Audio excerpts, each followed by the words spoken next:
ঘরের ভিতর যে পানি মারছে অনেক চৌথা ঘরে আগুন লেগেছে, এটাই ধরতে হলো। যাই হোক সাবধানে থাকতে হবে, যে সিসি ক্যামেরা গুলো যে লাগানো আছে জাগিয়ে নিজে ভাবে লাগানো আছে। তোমার দিকে দিলে কারখানাটা এদিকে আছে, কারখানায় লাগানো নাই তো ওদিকে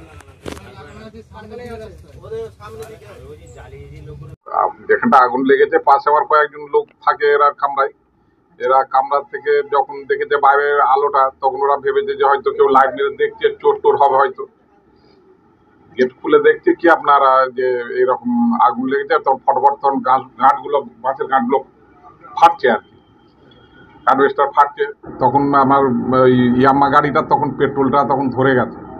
তারপর এবার আমাকে যখন বাইরে চাঁচামাচি করেছে, আমি তখন উপর থেকে নেমে এসেছি। এবার জল টল মানে পাশেই টিউবওয়েল ছিল, ওই টিউবওয়েল পাম্প করে যতটা জল দিয়েছি। তবে আগুনটা এতটাই মানে ম্যাজিকের মতো অল্প জলে নিভে গেছে, মানে ধারণা করা যায়নি। কি কি ক্ষয়ক্ষতি হয়েছে? ক্ষয়ক্ষতি ধরুন ওই তো ইয়াম্মা গাড়িটা আমার পুড়েছে, বুলেটটার হাফ অংশ পুড়েছে, আর ভেতরে যেসব আসবাবপত্র কিছু আলমারি টালমারি কাঠের আর সুকেশ টুকেশ আলমারি টালমারি কিছু ছিল। ঘরটা তো বড়, প্রায় 24 ফুট বাই 10 ফুট ঘর। তো মালগুলো যেগুলো ছিল, মানে ছেলে এক জায়গায় টিউশনই করতো আর কি, সেখানে ওই সুকেশগুলো ছিল, সেগুলো এনে সেই ঘরটা ছেড়ে দিয়েছে, সেগুলো এইখানে এনে রেখেছিল। গোডাউন ঘরের মতো? গোডাউন ঘরের মতো। কখন হয়েছিল আগুনটা, কখন লেগেছিল? আগুনটা লেগেছে আনুমানিক হবে 12:30টা। আমি যখন নেমেছি তখন হয়তো 1:45 হবে, নাকি 1:45 হবে। কি মনে হচ্ছে, কেউ কি লাগিয়ে দিয়েছে? হ্যাঁ, মানুষের লাগিয়েছে তো বডি, কারণ ওখানে শর্ট সার্কিট হওয়ার তো কোনো ব্যাপার না, কারেন্ট ইলেকট্রিক ওখানে ছিল না। ওখানে ইলেকট্রিক ছিল না। আমি ইচ্ছাকৃতভাবে হয়তো কালকে জানি না, ভগবানের গরুটার ভাগ্য ভালো রেখেছিল, গরুটা বাইরে বেঁধেছিলাম, গরুটা বেঁচে গেছে। এর আগে কি এরকম কিছু দুর্ঘটনা ঘটেছে? পাশাপাশি কয়েকটা হয়েছে তো, আরো 5-6 জায়গায়। মানে আমাদের গ্রামে প্রায় দিনই এরকম ঘটে থাকে? এটাই হয়েছে। কাউকে কি সন্দেহ মনে হচ্ছে? না না না। থানায় জানিয়েছেন এই বিষয়ে? থানা পুলিশ এসেছিল, সকালে যেতে বলেছে। কি নাম আপনার? আমার নাম শেখ আমিরুল হাসান। এই জায়গাটার নাম কি? মায়াপুর মাদারতলা, মুচরাঙ্গা মায়াপুর মাদারতলা। মোটামুটি কত লক্ষ টাকার মতন খরচ নষ্ট হয়েছে, পুরোটাই হয়েছে?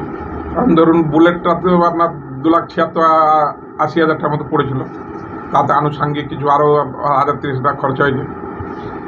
তাছাড়া আমার ইয়াম্মা গাড়িটাও ছিল, ওটাও তখন কিনেছিলাম 7-8 বছর আগে, 70,000 টাকার মতো লেগেছিল। বাকি আলমারি টালমারি ওতে 1,030 টাকার মতো খরচা।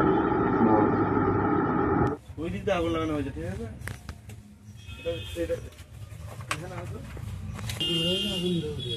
তোমার শিমুল গাছ পর্যন্ত আগুন চলে গেছে, ইয়াম্মার গাড়ি শিমুল গাছ পর্যন্ত আগুন চলে গেছিল এখানে, ঠিক আছে? আর আমার বুলেটটা তো সামনেটাই আছে। এর আগে ওখানে আগুন লাগানো হয়ে গেছে অলরেডি, 5-6 আগুন লাগানো। সাইকেল ফাইকেল সব পুরো ছাই হয়ে গেছে। বলো না।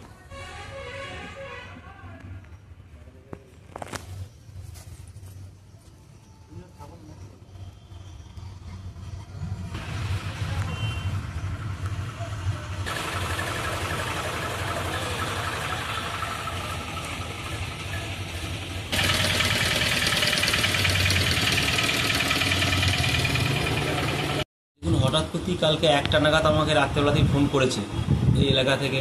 তখন জানতে পেরেছি যে হ্যাঁ এখানে আগুন টাগুন লেগেছে। এত বড় ক্ষয়ক্ষতি হয়েছে সেটা জানতে পারে না, হয়তো এর আগে 2-3 বার হয়েছে, সেটা প্রশাসনকে যথারীতি জানানো হয়েছে। সেটাও প্রায় এই এলাকাটায় 4 থেকে 5 মাস ধরে এই অন্যায় অত্যাচারটা কে বা কারা করে যাচ্ছে সেটা আমরাও লক্ষ্য নজর রাখছি, প্রশাসনকেও বলা আছে। ঠিকমতোভাবে বুঝতে পারছি না কারা করছে।